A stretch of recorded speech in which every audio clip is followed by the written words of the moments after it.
এই ব্যাপারটা আমাকে মুগ্ধ করছে, যে ব্যাপারটা আসলেই খুব দারুণ।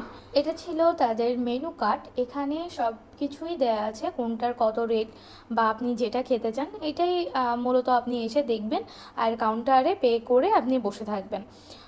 এখানে আমার তো দেখার কিছু নাই, কারণ আমি আগে থেকেই ঠিক করে আসছি যে আমি নাগা চিকেন খাবো। আর সাথে স্যান্ডউইচ যেটা ছিল সেটা ভাইয়ার পছন্দ অনুযায়ী দিয়েছিল। তো আমরা এখানে নাগা চিকেনটাই নিয়েছিলাম। নাগা চিকেনের রেট ছিল 239 টাকা। আপনার পছন্দ অনুযায়ী আপনি সমস্ত খাবার এখানে পেয়ে যাবেন। তো চলুন, আমাদের অর্ডার করা শেষ, আমরা এখন পুরো রেস্টুরেন্টটা একটু ঘুরে দেখি আর আপনাদের সাথে পরিচয় করাই দেই কোন কর্নারে কি আছে। তো এখানে দেখতেই পাচ্ছেন পে ফার্স্ট, আমি আগেই বলেছি। এখন আমাদের একটু বসার পালা। অনেক ফ্যামিলি আসছিল, ফ্রেন্ডস আসছিল। সবাই এখানে ভালো একটা টাইম স্পেন্ড করতেই আসে। সবাই খুব সুন্দর করে তাদের মনের মতো করে টাইম কাটাচ্ছিল এখানে, যেটা দেখে আসলেই খুব ভালো লাগছিল।